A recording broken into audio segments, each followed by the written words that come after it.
This episode is featuring Megan Jo Wilson on Women Taking the Lead. There's something about the women who say yes that understand I need this because I know I'm hiding.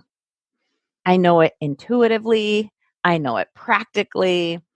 And I hate it, but I can't stop doing it. And so, as you said, it's really fascinating when you start observing how women are actually trained to hide. Hello, my name is Jody Flynn and welcome to Women Taking the Lead, where we are all about creating blasts of inspiration to help you overcome self-doubt so you can lead with confidence, integrity, and a sense of humor. Head over to womentakingthelead.com to join the community and get the resources to support you on your leadership journey. Now, your future awaits, so let's get started. Hello, everyone, and welcome to Women Taking the Lead. I have another special woman with me this month in the Women's History Month anniversary of Women Taking the Lead podcast.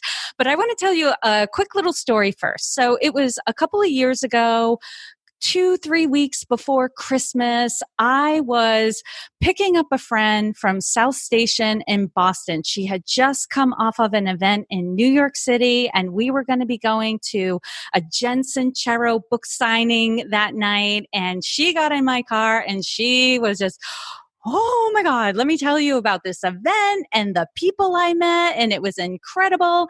So between our ride to the book signing and then our fantastic, like 2.5 hour ride back to where we are in Maine from Boston, she was telling me about this woman who she met and who had a program that she had just signed up for.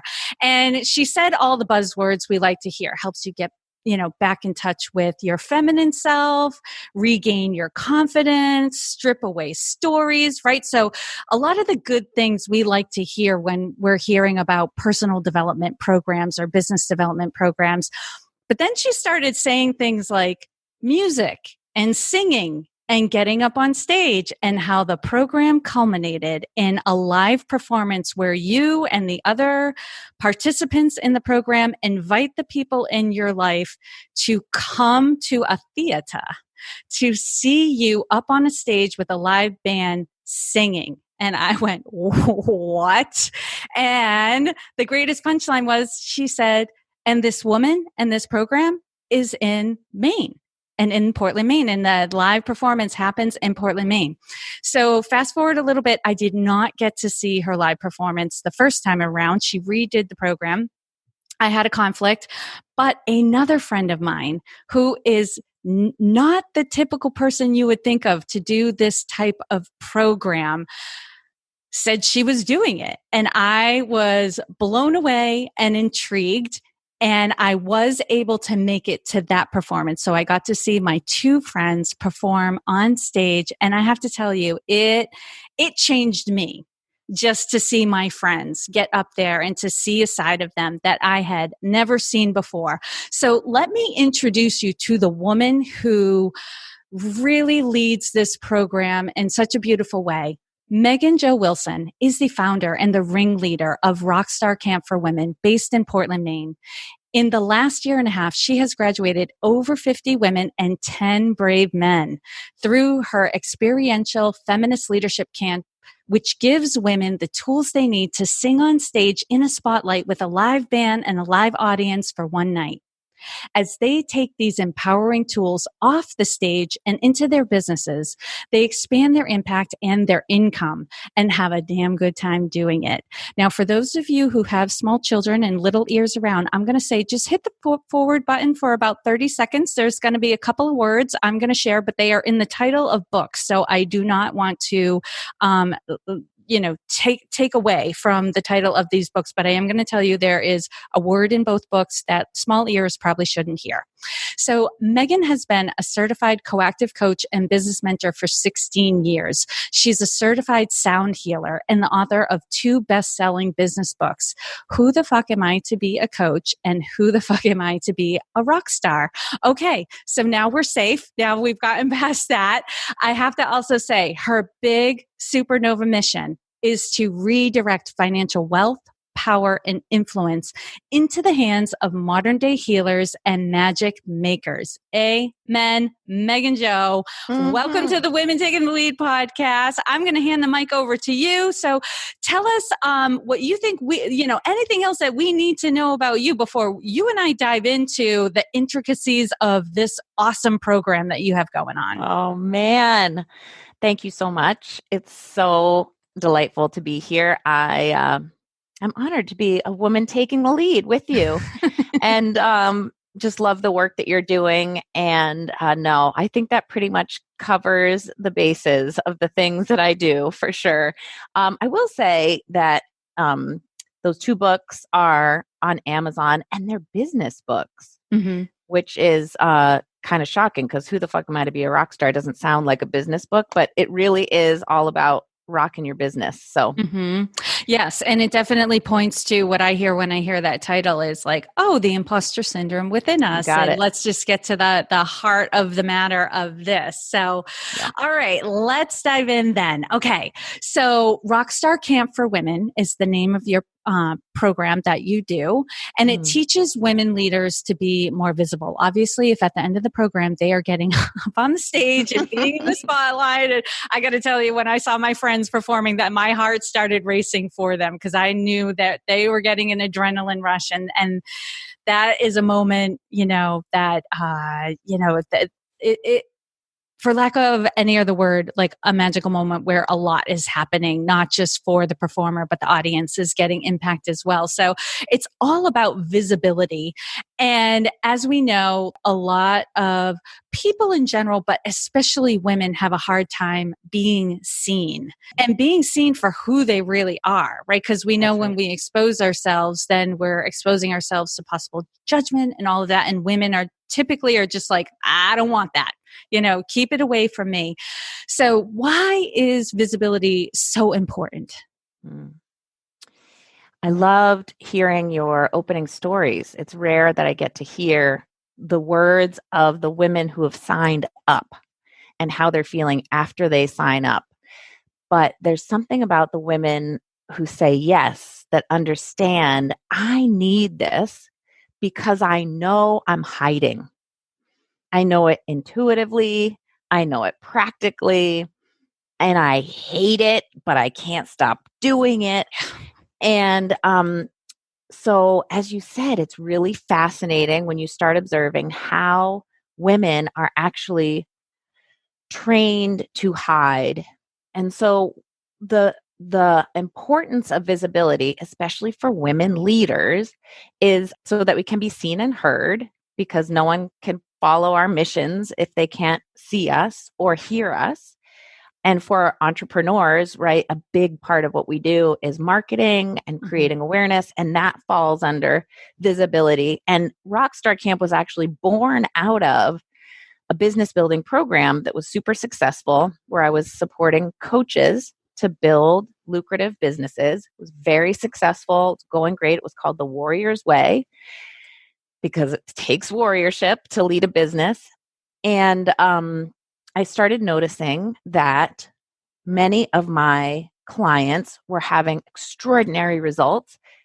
I would give them the tactics and they would go out and do the thing. And then they'd come back and say, I enrolled 4 new clients. I had a 20K month. What's next? And others would sort of be stuck in a whirlpool of procrastination and taking action, but they weren't quite getting the results. And I got really fascinated about that. And I started noticing right away there was a gender split, that men were really comfortable taking the tactics and running with them. And women tended to avoid them. And so the more I investigated that over the years that I was teaching that, it became very clear that it was a fear of visibility that was really getting in the way. A fear, and that can manifest in so many different ways, right? Procrastinating, avoiding identifying a specialty, avoiding marketing of any kind, avoiding sales, avoiding receiving money. Basically, any action that people can see is in the realm of visibility. And I wanted to find a way to unravel that pattern so that these brilliant, talented, passionate, gifted, trained women could actually go out in the world and share what they had to offer. And I want to add a layer to this too, Megan Jo, because there's something you specifically get to the core of, because I've seen many women hide in plain sight. Mm-hmm. Right? They're taking on maybe leadership roles that make them a little more visible, or roles that have them be quote unquote seen, but they're not being themselves. They are definitely playing a role that is not who they are. They might as well say, I'm an actress. Yeah. Playing the role of this position or this leader or this. But your program is designed to be like, no, no, no, no, no, no, no.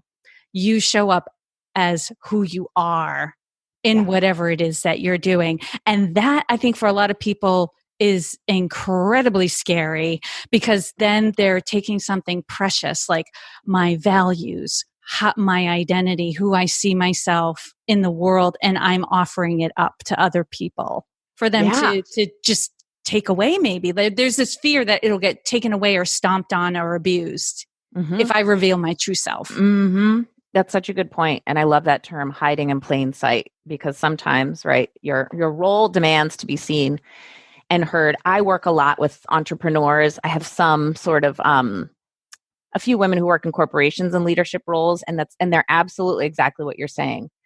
How do I be myself in this position? And so, and the truth is that as you're seen and heard, you are judged, and people have all kinds of opinions about you. So I just put them in the most extreme possible circumstance. And like, as you said, some of these women just get it. I'm going to do the scariest thing, be the most visible, the most vulnerable on stage, singing a song, which is an incredibly healing and an incredibly vulnerable experience. And if I can survive that, I can do anything. So it literally rewires their lived experience of being seen and heard. Now they have new evidence that they can be seen and heard. And not only will they be celebrated, if they're not celebrated, they really won't care so much. Yeah. And, I'm struck again by this experience on stage, because I think one of the other, like, I'm thinking of the women who are in my community. They're driven. Mm-hmm. They want to be successful yesterday. They're like getting frustrated because they're not further along. You and I, seeing things from the outside, can see what's holding them back. But part of it is, I don't want to make a mistake. I want to get good at something in hiding. Yeah. And I don't want anyone to see it till it's perfect. And I can't stand the fact that I make mistakes when I'm trying something new, and I want to be perfect at it yesterday. Right. It's just, it's that like cycle of like, you can't have it both ways. Like you have to be willing to be bad at something. That's right. To get really good at it. Like, and we've all had those experiences. And here's the crazy thing. You get women who have no musical training. That's right. To sing on stage with a live band and audience. Why is the concert so important to this experience? And what is your secret around this? How do you get them to do that? Well, the concert is just a metaphor for everything that you just mentioned. The concert is a metaphor for the times in our lives and in our businesses and in our leadership where we feel like, I can't do this, because if I do, I will be exposed. I will do it imperfectly, and I will do it imperfectly in public. So people will see me doing it imperfectly. And, our culture teaches us that we have to be perfect. Our brains are wired that way to avoid being exposed, making mistakes. I mean, there are parts of our brain that really think that's a super horrible, like we're going to threatening die. idea. Yeah. Like I'm going to die. Yeah. And everyone I love will turn away from me, right? It's a belonging. And everyone I love will turn away from me. Right. And for women in particular, so I educate women all the time that there's many things going on about why we avoid visibility. And one really is the brain, right? There are parts of the brain that find being on stage in any way, separate from the pack, in the spotlight, is threatening. I'm going to die, right? That's why we get shaky hands and sweaty armpits and shallow breath and dry mouth. Dry mouth happens because our digestive system shuts down because our brain thinks we're under threat. And like, why should I digest food when I'm about to die? Right. That's why we get dry mouth when we're about to lead a workshop. Like, your brain thinks you're about to die. It's so real. But then there's also the lived experience for a woman. And if you ask a woman, when did you first start hiding? When did you learn that being invisible was a righteous and correct tactic? They will almost always have, I haven't met a woman yet who doesn't have a story, an experience of, well, I learned that when my body is exposed, I'm in danger. My voice, when I shared the truth, I was punished. My choir teacher told me I couldn't carry a tune. My boyfriend said I was needy. My mom said I was too sensitive. I was raped for showing my body. I was assaulted for having big breasts. Like, the stories are endless. But we don't think of that usually when we think of hiding in our business and how that's in our bodies. So the concert is a metaphor and a literal embodied experience. This is not something, in my experience, that you can intellectualize your way out of. You cannot think your way into feeling okay about visibility. You can do thought work. I'm all for it. I'm a coach. I do it all the time, right? Change your thought, change your feeling. But to get it in your body as a woman, I can be on the spotlight. I can take up space. It's safe. I survived. That literally rewires your neurology so that you start to believe that playing big and taking up space and being real is not going to kill me. It sounds dramatic, but this is what we see over and over and over. And then off the stage, when she has that frame of reference in her body, she can return to it again and again, and her world looks really different, right? Yes. And she has a whole sisterhood. So the how part has to do a lot with specific tools that I'm teaching them around unraveling shame, around healing their literal voice through sound healing techniques, through vocalizing techniques, and around sharing their truth in sisterhood, and really having massive space for the feminine, which is all about connection and play and outrageousness and raw, real, deep feeling, and to have other women witness that and say, right on, sister, go ahead, be a mess, be ecstatic, be frustrated, be grieving, be wherever you're at, we've got you, is a huge part of how I do it. I mean, I can't tell you all my secrets. No, nor would I want you to. No, I know. Experience this on the inside. We just want to we want to peek at the window. Yes. What's going on in there? Why is everyone so excited? Yeah. It's really tools and practices to unravel shame. It's a lot of unlearning, and I know you do that too. That's a lot of what coaching is. It's unlearning the conditioning that we've inherited for thousands and thousands of years. It's in our DNA. It's in the air we breathe every day as women. Right. And for about 2000 plus years, Western culture has been a male dominated culture where the feminine aspects have been kind of pushed out, and women have a much larger emotional range than men do. I wouldn't say we have different emotions than men, but our nuances in emotions and almost like a vocal range, like our vocal range of emotions is greater, but it can make men uncomfortable if they're not ready or able to hold it or, witness it. Because all they have to do is really just bear witness. So you don't have to do anything with somebody else's emotions. So there has been this tamping down in our culture of don't be emotional, don't express yourself. This much but no more, right? For sure. If you're grieving and have a reason to grieve, then okay, but only for so long, Right. or if you're happy, only so happy, because there are other people who are not happy and you're going to offend them, and, like it's disrespectful and that sort of thing. Like, we are constantly telling other people what emotions they can feel and how much of it they can feel and for how long. And that totally strips away who we are at our core.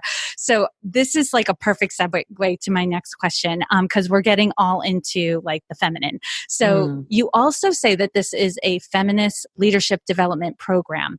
So what is the role of the feminine in your work, and how does that make it different from other programs? Yeah. Well, just to give some context too, I think you said in the intro that I've been coaching for a very long time, and I've also done a ton of leadership development work. So I've taken leadership development courses. I've taught a lot of leadership development in inside corporate environments mostly. And there are some new ones that are coming into our world that are more nuanced and really beautiful. Like, I think the field of leadership development is changing a ton.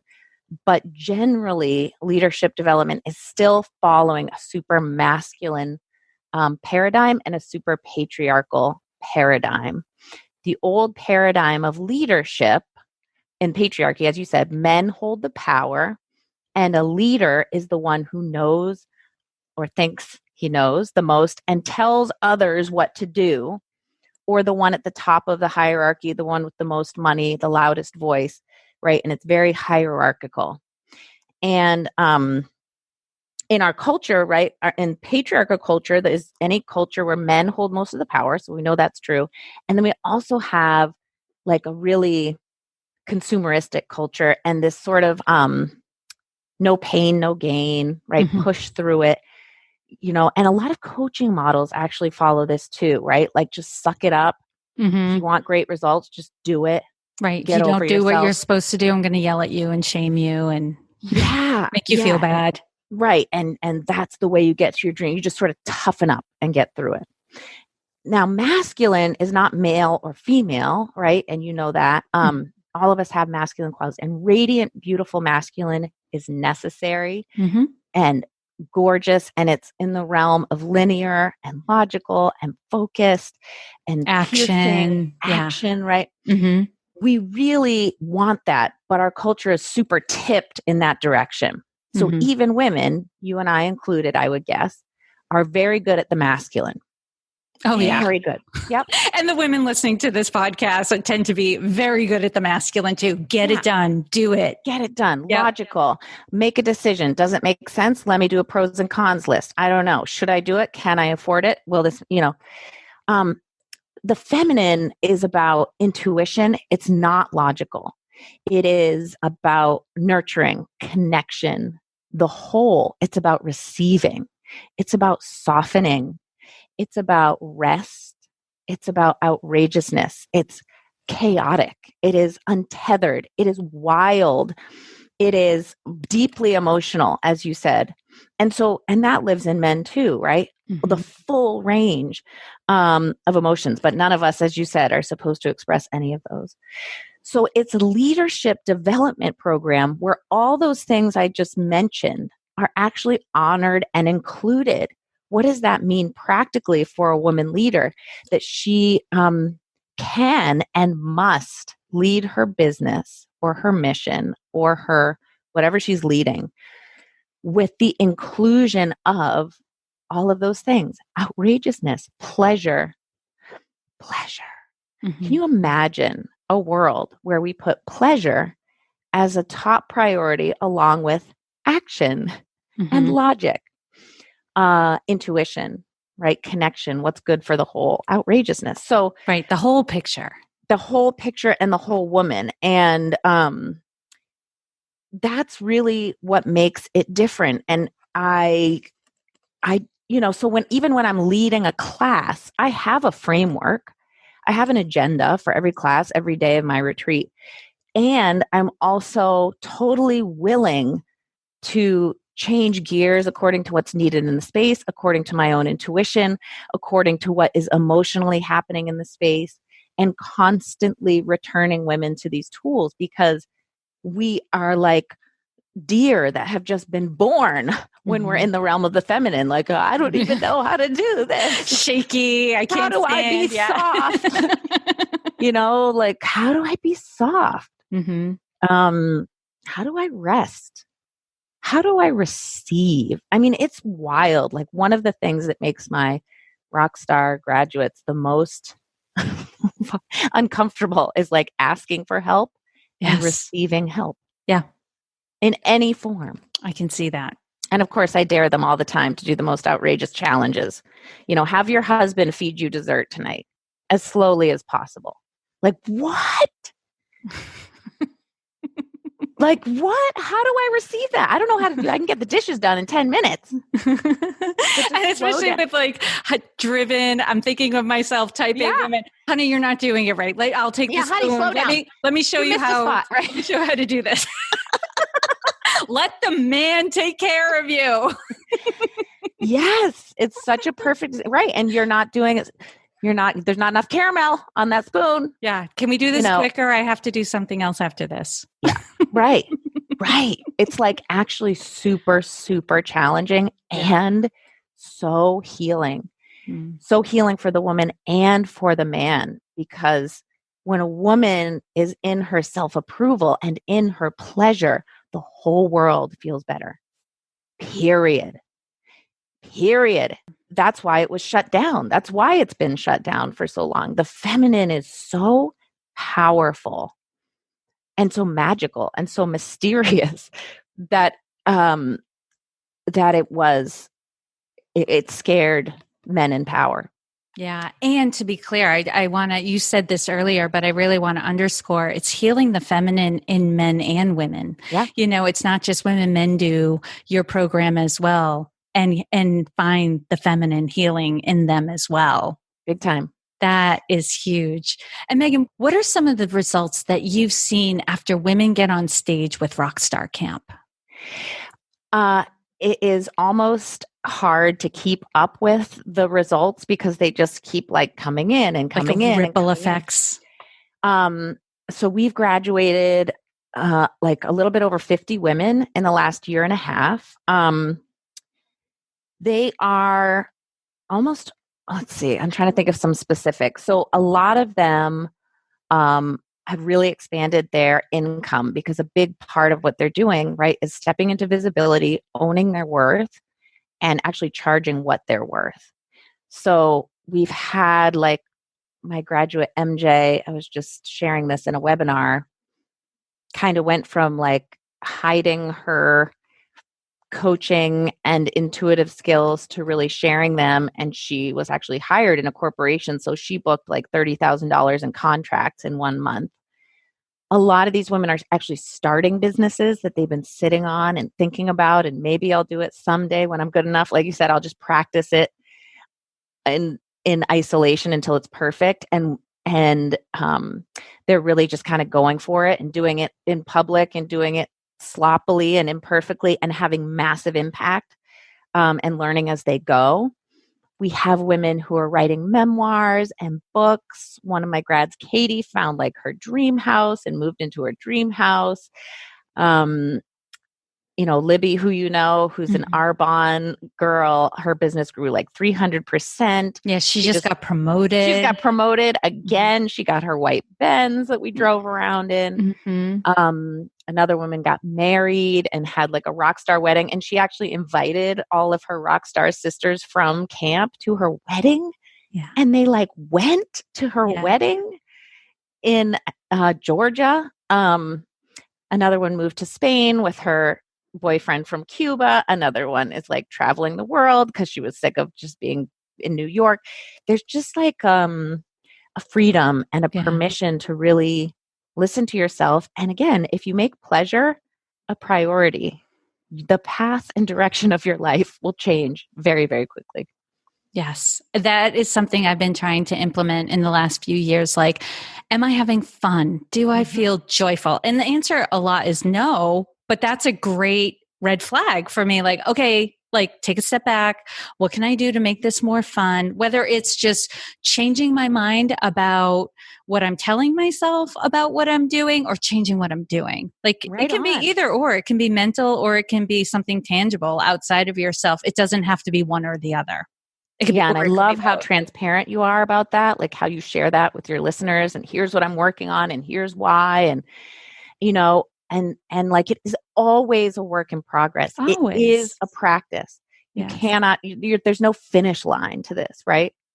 Especially being in the culture. It's like swimming upstream because it's so counterculture to do it. So that's why we have sisterhoods. That's why I have a graduate program where people practice for a whole year, just Yeah. mastering the skills that I'm teaching them so that they can like be totally padded with them as they go out in the world. Yeah. And I think what you just said is so important because the mindsets that lead to success, and not just success, like a really satisfying, fulfilling life, are not the mindsets that we're seeing in the media and that are infiltrating our culture. So you do, and I hear this all the time, people say to me, how do I find more women like you?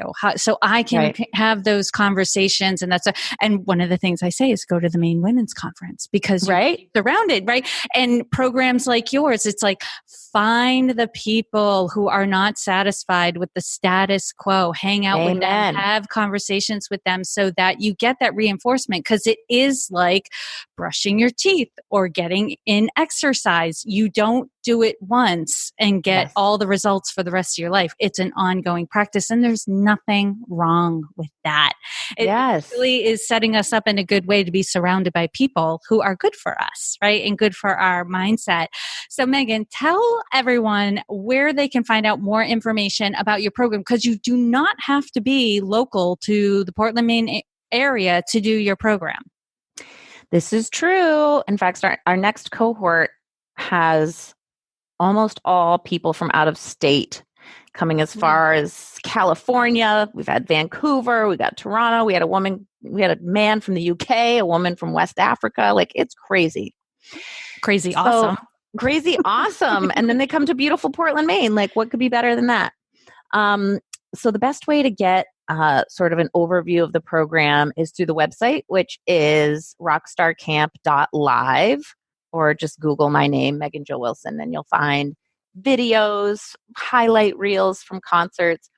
And then on Facebook, it's Megan Jo Wilson's Rockstar Camp. And I'm posting constantly about the women who've gone through and what they're up to and sort of my philosophy. So that's really fun to follow there. And on Instagram, it's Megan Jo Wilson as well. So there's so much. It's like, it's such a good problem to have, but it's like, there's so much content. I can barely keep up with them because they're just constantly doing all these really rad things. I hear you. So anyone who wants to get in touch with Megan Jo, you've heard all of the links. They will also be in the show notes of this episode, which you can find at womentakingthelead.com/Megan Jo. And that is MEGANJO.